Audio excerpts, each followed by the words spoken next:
Hello, everyone. Welcome to Realtor's Perspective.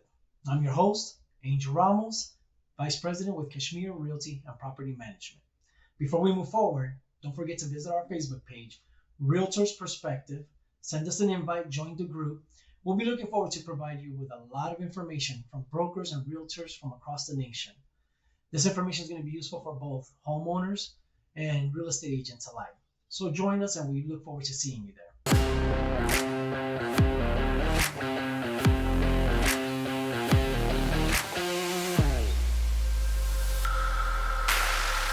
Now, let's jump right into today's story. You can follow along in our article published on August 29th at KashmirRealty.com. Now, as we're looking here, the U.S. Supreme Court suspended the Eviction Moratorium on Thursday, August 26th.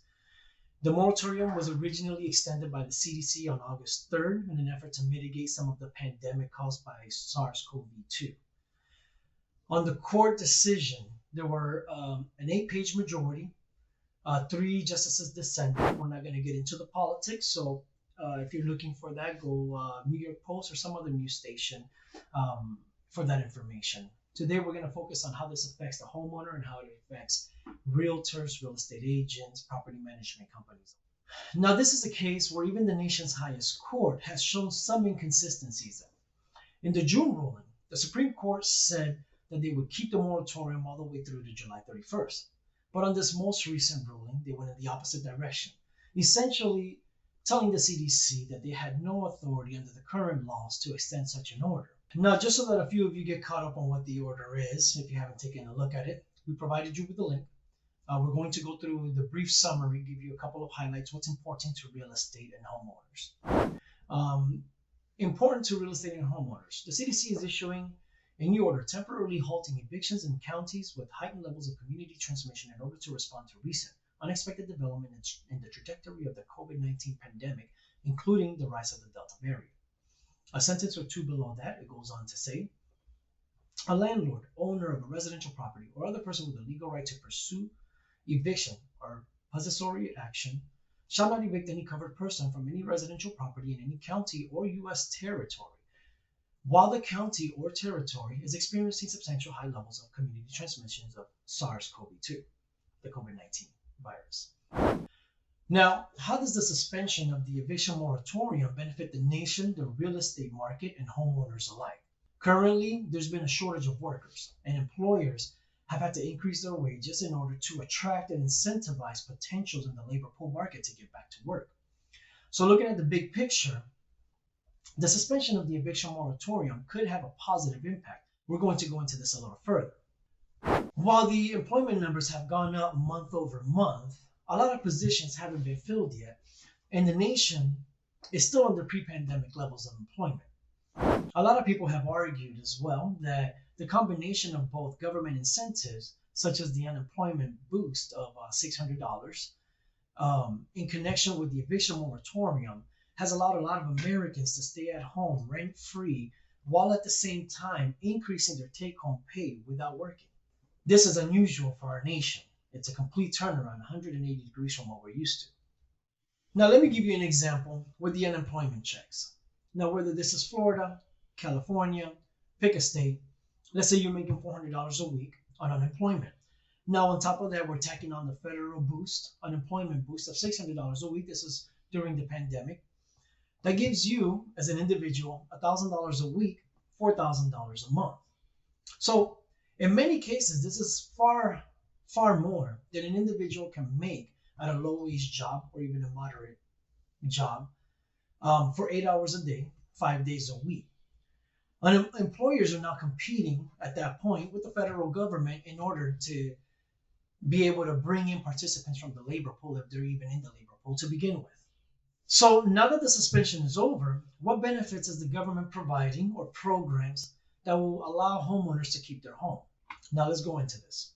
On a fact sheet published by the White House, labeled Biden administration announces additional actions to prevent foreclosures, published on July 23, 2021, statements and releases. We're going to go through some of this. We won't read the whole thing to you. We're just going to give you a few points, and we're going to tell you how you can benefit from those points and what could be your possible options. Now, you want to talk to a certified CPA and to an attorney This is not legal advice, so keep that in mind. These are just some points that may be beneficial to you as a homeowner. As it states, the Biden-Harris administration extended the foreclosure moratorium and mortgage forbearance enrollment period for homeowners with government-backed mortgages to provide relief to struggling homeowners. So if you're a struggling homeowner and you have a government-backed loan, such as an FHA through HUD or a VA or a USDA government-backed loan, then you have options so that you don't lose your home and you don't lose your ability to continue to repay your loan. Moving on past that, if you don't have a conventional loan or something through Fannie Mae and Freddie Mac, there is also programs that are available for you through the Federal Housing Finance Agency. This is FHFA. The Federal Housing Finance Agency provides similar relief for mortgages backed by Fannie Mae and Freddie Mac. According to the White House, this is going to ensure that American families don't lose their homes during the pandemic. And those policies prevent foreclosures and allow some homeowners with government-backed loans to pause, not wipe, to pause their mortgage payments for up to 18 months. You probably were one of those people that took advantage of this, having had to pay your mortgage for 18 months, but the day of reckoning will soon come. And when it does, you want to be ready and prepared to talk to your bank and take one of two options. Now, we're going to skip down a bit more so that we can catch you up on what those options are.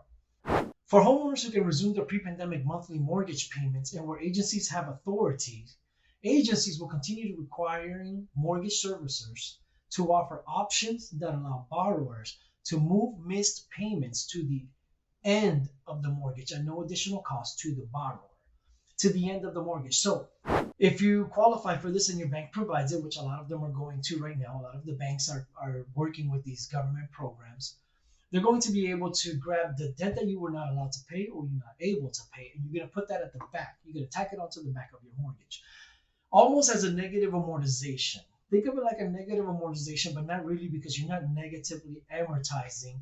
You're, at least not in the traditional sense. You're more so giving yourself some space, but you're still going to owe that debt at the end. Now, there's two options that you have. At the end, you could be presented with a balloon payment. Let's say if you're one of those people that pays off their mortgage for 30 years, at the end of that mortgage payment, you're going to have a balloon payment for that amount that got tacked onto the back. That's one option. You'll have to refinance that or pay it in a lump sum. The other option is that you can talk to your bank to continue your monthly mortgage payments. If your bank wants to work with you in that manner, they'll continue to make more interest off of those payments, but you will continue, or at least they should, but you will be able to continue to make those payments to pay off that last balance, which would be about an extra year only worth of payments. So these are two options that you may have available through these government-backed programs and the Fannie Mae and Freddie Mac program through the Federal Housing Finance Agency. Another step is being implemented through the Department of Housing and Urban Development, the Department of Agriculture, and the Department of Veteran Affairs, all government-backed mortgage agencies. They are announcing that they aim to provide homeowners with roughly a 25% reduction in borrowers' monthly principal and interest payments to ensure they can afford to remain in their homes and build equity long term. So if you're not able, or if you weren't able to take advantage of the initial two programs, you may want to still go back and reach out to HUD, VA, and USDA.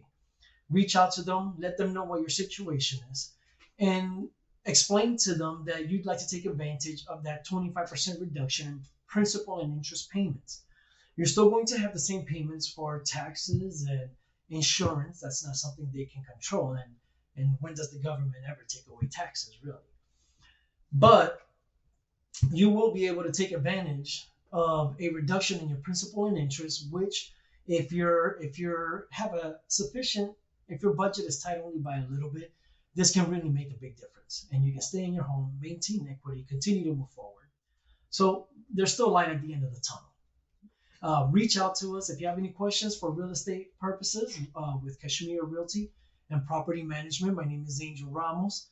My number will be in this video, and feel free to reach out to us, leave a comment below, like and subscribe to this page. Thank you.